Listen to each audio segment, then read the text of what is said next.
So we're in Clovis, California, just finished installing a 50-gallon Bradford White natural gas water heater. And first thing at the top, you can see brand new vent lines, so adjustable 90, piece of pipe, another adjustable 90 down to the draft diverter. And then up at the top, brand new cold water valve. That's straight out of Ferguson, so it's a quarter turn off, quarter turn on. Brass, and then a brass nipple, even though your home is iron pipe. Falcon stainless steel connector down to a brass extension. So this is going to all flow real nice. The valve, the connector, the brass, the current iron pipe configuration in the home. It's just hit and miss. You know, either it slows down progressively and fails, or it just keeps you running for years and years and years. So anyways, on the hot side, give you a brand new nipple. The other one was a little corroded, so new piece of pipe, Falcon stainless steel connector down to a brass extension.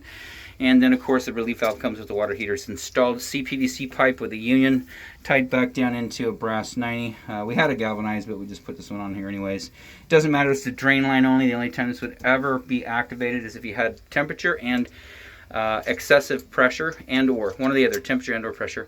This guy's going to pop off. That guy will pop off. Sorry about the noise. Just bleeding the air out of the system right now, so it's just full water in there. Anyway, so that'll pop off. It'll relieve any temperature, any pressure, and there's a relief valve sitting right outside the wall right there, and that's where it'll dump to.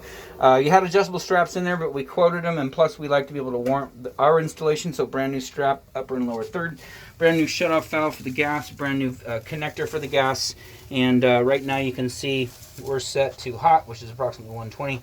And as you can tell right there, scalding risk increases with hotter water, so please be mindful of that. Don't come out and, I mean, 120 is plenty hot for the whole home. You know, some people like it hotter, and that's fine. Any the elderly, infants are, you know, in jeopardy once you get up to A130, B140, especially 1 second for infants. They're going to the hospital, or the elderly. You know, because we have thin skin. I'm not quite elderly yet, but I'm pushing it. Anyway, so everything in here is installed as a proposal. Give it a couple hours, you'll have hot water. And then monitor this. It's in an exterior closet. You don't look at it much often, but occasionally, maybe once a month, come out here and just take a look. You know, take a look up here at our connections. You know, this is screwed on, so take a look for water down on the tank. You know, take for anything like beginning to weep. You know, we do pretty good. You know, been in the business 33 years, but once we leave, we can't monitor anymore, and all it takes is a little tiny weep of water, and then it becomes a drip and then a spray, and then you've got water damage in the compartment back here. So anyways, everything out in this closet looks good. Outside of that, this installation is done.